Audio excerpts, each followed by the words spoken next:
mazaropianos, nesse vídeo eu finalmente irei contar pra vocês e para ratificar de uma vez por todas se Mazzaropi era homossexual ou não era. E eu vou mostrar para vocês toda a veracidade possível neste vídeo e para dizer para vocês que eu odeio meias verdades e velhas mentiras.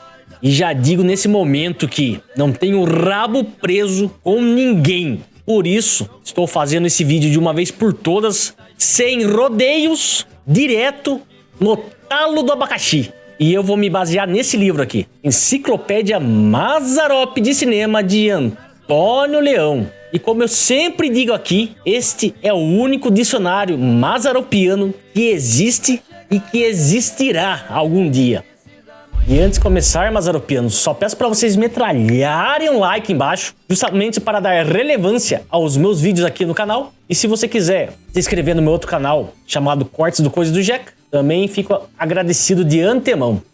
E eu contarei para vocês um pouco da vida de Davi Cardoso, que é a pessoa-chave que mostrará para vocês aqui se Mazzaropi de fato era homossexual ou não era.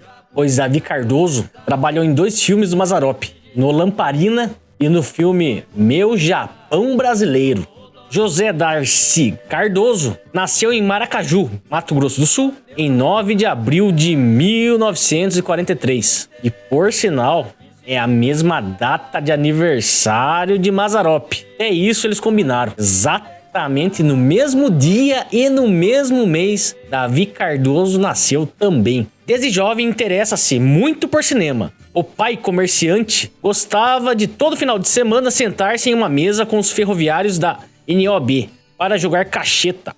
Em 63 muda-se para São Paulo e começa a trabalhar em uma academia. Para não pagar mensalidade de 100 cruzeiros, todas as noites saía do cursinho de direito e ia lá limpar o recinto para no outro dia cedo as pessoas poderem utilizar o estabelecimento. Seu primeiro emprego formal foi no jornal Folha de São Paulo, fazendo pesquisa de mercado. Sua entrada no cinema se deu após um amigo que era vizinho de um dos maiores nomes do cinema naquela época, o ator cineasta Amácio Mazzaropi.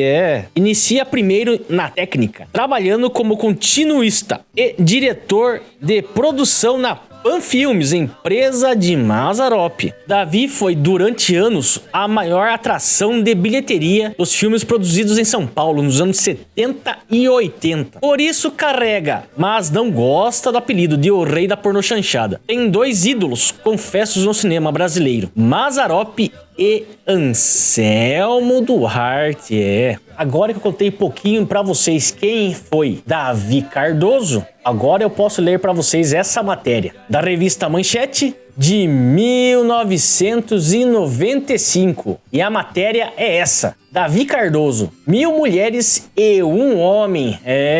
A lenda diz que o começo foi sob os lençóis de chita de Mazzaropi. Durante muitos anos, o mais poderoso, bem-sucedido e influente produtor de cinema nacional e homossexual assumidíssimo. Bom, nesse fato eu posso discordar, que eu nunca vi uma entrevista, em todas que eu tenho aqui impressa da época, que Mazzaropi assumiu ser homossexual. Então eu digo pra vocês, perante a imprensa, ele nunca foi assumido. E com justa causa que eu vou mostrar pra vocês mais pra frente. Antes de negar essa parte específica da lenda, Davi retrocede uns 10 anos do seu primeiro encontro com Mazzaropi, para se ver como garoto de Mato Grosso, que o pai, comerciante de secos e molhados, mandou ir estudar em São Paulo, onde moravam os tios. Perto dele, o menino de Cinema Paradiso detestava cinema. Davi, que então ainda se chamava José Darcy, era absolutamente cinemaníaco e das matinês esparsas de sua terra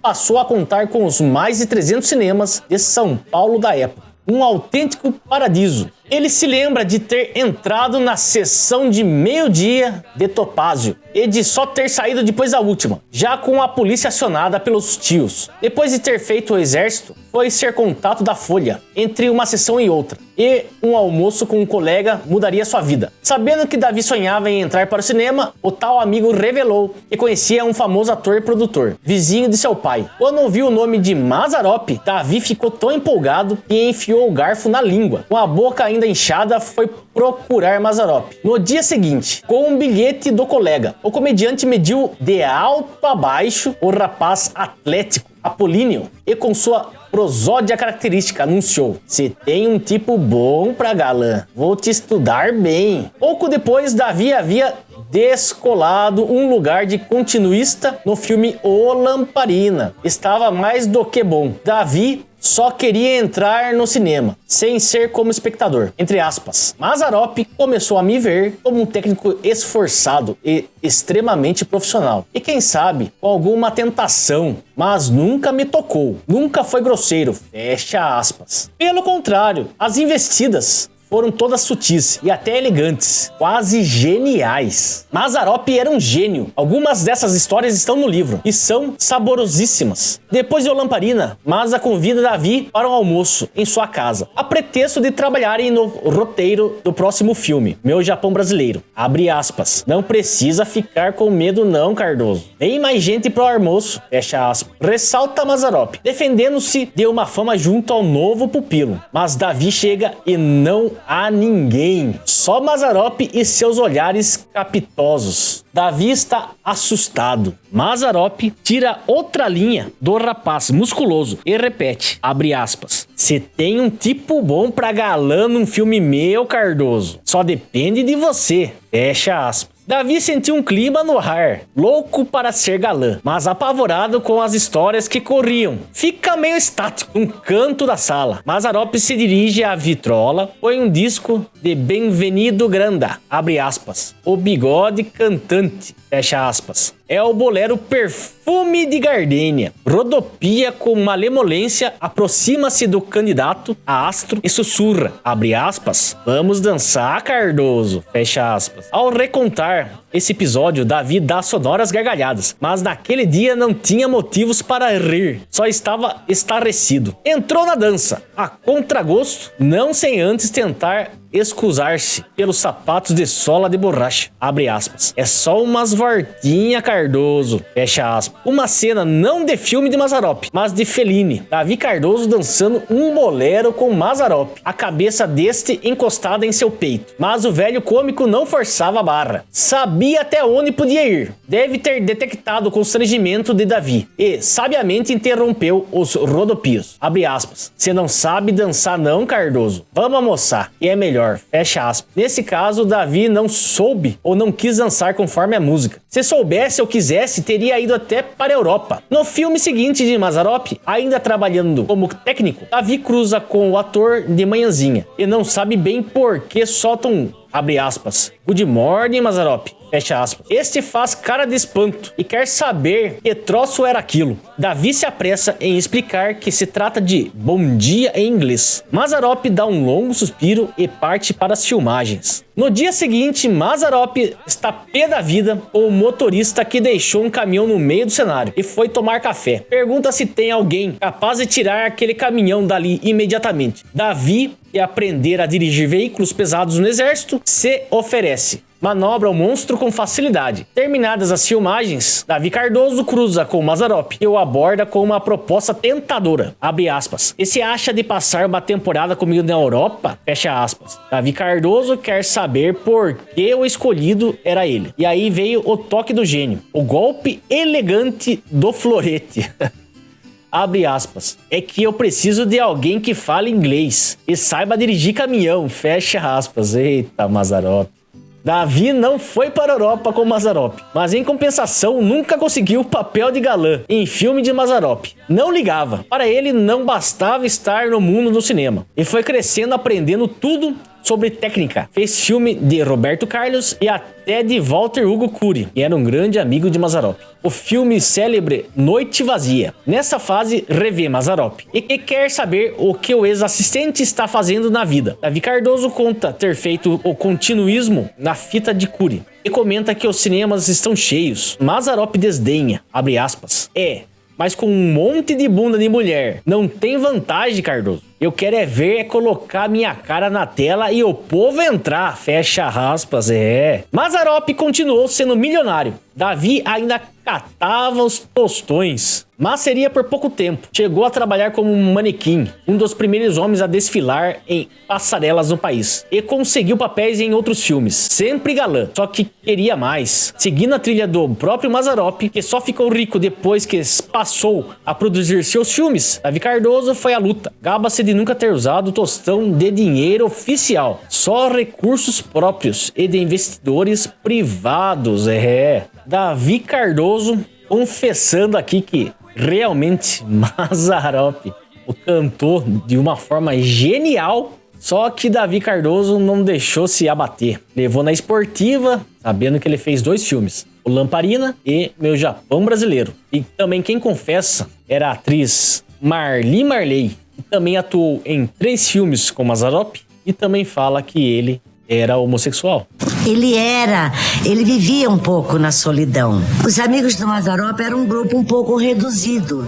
Talvez pela condição dele de ser um homossexual. E outra coisa que vocês podem reparar é que Mazzaropi nunca mostrou gente pelada em seus filmes, nunca mostrou mulher grávida em seus filmes, nunca o mocinho com a mocinha se apareciam se pegando aos beijos. Era uma coisa bem singela, bem simples. E quando ele queria falar alguma coisa mais entremeada, em termos mais picantes, ele falava em suas músicas. Exemplo disso é a música Tromba do Elefante, a música Isabel e a música Isto é Casamento. Reparem na letra e depois vejam se eu não estou com a razão. Ele gostava de rapazes bonitos assim nas filmagens, né? E ele tinha aquele jeito dele todo diferenciado de chegar próximo a esse pessoal, tá entendendo? Então, muitos nomes que hoje estão no teatro, principalmente na televisão brasileira, começaram com Mazzaropi. Então, várias histórias são contadas que vários desses galãs tiveram um relacionamento com ele. Daí perguntam por que Mazzaropi nunca se assumiu. E a resposta, na verdade, era essa. E Mazzaropi sempre foi o bastião da cultura caipira, sempre mostrou o lado patriarcal de antigamente, os costumes de outrora, as boas maneiras e moralidade daquele período em que ele entrou no cinema. E ratificando isso que eu falo para vocês nesse momento, eu vou me basear neste artigo científico mostrando para vocês o porquê muitos artistas da época do início do século XX não se assumiam. Tanto cantores, atores, atrizes do cinema nacional e também de outros países, principalmente de Hollywood, pois naquela época a homossexualidade era vista como algo tenebroso e muitas das vezes a carreira da pessoa era totalmente expurgada, era dizimada se isso viesse a público. E o pior, até mesmo era questão de castração química e prisão. O artigo científico é esse: a movimentação homossexual dos anos 50 e 60. Vou ler um trechinho para vocês aqui. A homossexualidade não era passível de punição pelo Código Penal brasileiro, mas a polícia manejava as suas operações com base nas leis contra a vadiagem, práticas de atos de atentado ao pudor ou perturbação da ordem pública, ofensa à moral e aos bons costumes, justificando o injustificável. A defesa militante da moral e dos bons costumes legitimava a repressão aos que transgrediam o padrão da heteronormatividade presente e viabilizava a extorsão de dinheiro e bens das diversas homossexualidades, em especial dos travestis. Uma boa parte desses delinquentes era encaminhada a médicos e legistas que entendiam e descreviam a homossexualidade como uma anomalia relacionada a alterações congênitas, físicas ou mentais. A ação policial aliada à ação correcional, jurídica e médica manejava o diagnóstico de doença e a formulação de tratamentos que tinham como objetivo a conversão do portador da anomalia homossexual em alguém normal. Na verdade, as iniciativas acabavam determinando a manutenção dos homossexuais nas cadeias. O homossexualismo feminino, em geral no Brasil, era relegado à invisibilidade, uma coisa tida e mantida como algo muito excepcional. Um fato bizarro, uma anomalia que, em boa parte dos casos, nem chegava a ser formulado ou assumido socialmente como tal. E um exemplo de uma pessoa pública que também, por ser homossexual, pagou o maior preço possível, o grande matemático inglês chamado Alan Turing, que simplesmente criou uma máquina e descodificou as mensagens nazistas na Segunda Guerra Mundial, e graças a isso a Inglaterra conseguiu saber exatamente com exatidão onde seriam os ataques dos destroyers e pontos estratégicos que os alemães iriam atacar. Se não fosse Alan Turing, talvez a Alemanha tivesse ganho a guerra. Mas como sua genialidade era ímpar, ele conseguiu criar o primeiro computador que descodificava essas mensagens. E como eu disse, ele era homossexual. E quando isso veio a público, ele foi condenado e teve que passar por castração química. E isso mexeu muito com o seu psicológico, o fazendo cometer suicídio em 1954. E me baseio nesse livro agora. Um Caipira Adorável, de Israel Fogel. Mazzaropi morreu aos 69 anos, vítima de um câncer na medula óssea. Era homossexual e nunca se casou. Mazzaropi jamais foi casado com Geni Prado, isso é fato. Seu par romântico na maioria dos filmes. Mazzaropi nunca foi casado com ninguém. E como eu falei no último vídeo, deixarei aqui no card em cima, eu falaria sobre esse assunto. Por que Mazzaropi nunca se casou? Sabendo, viria para esse outro tema. Mas eu não quis falar naquele vídeo, justamente para não dar deixa para palpiteiros de internet. E aqui eu estou mostrando para vocês as fontes.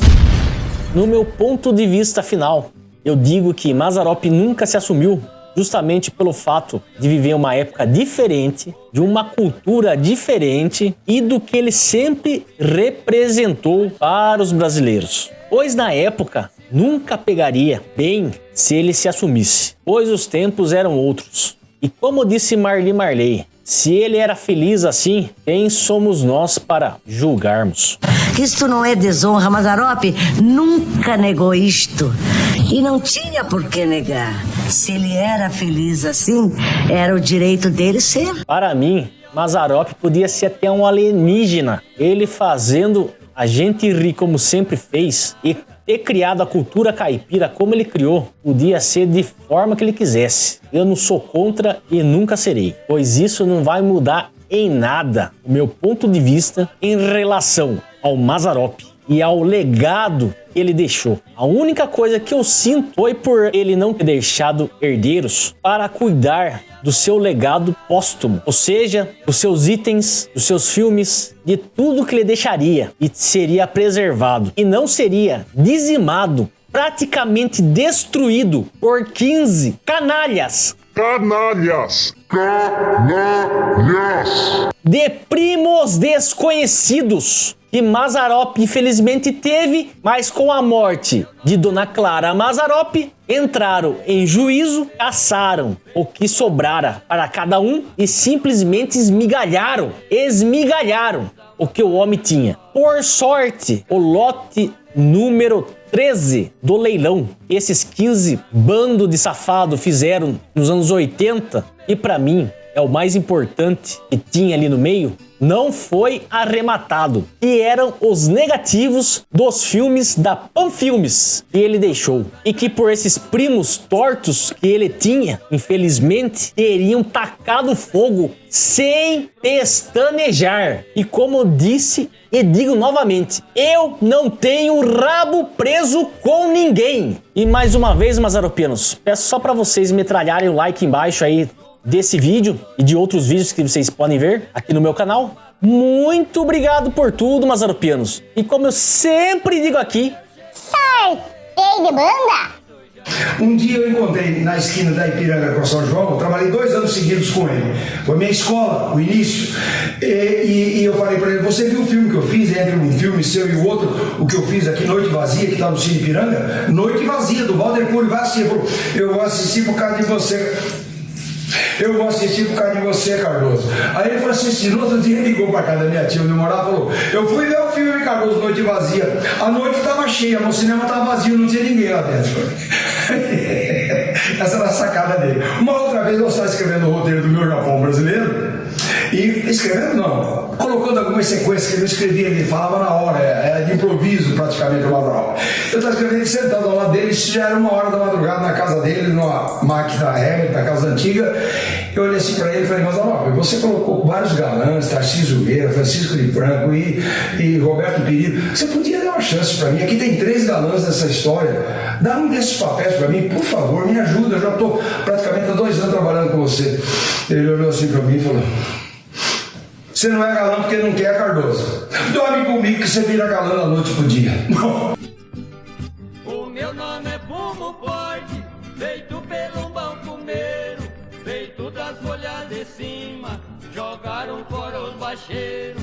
Precisa uma paia grossa pra ficar meio maneiro. Frango novo está querendo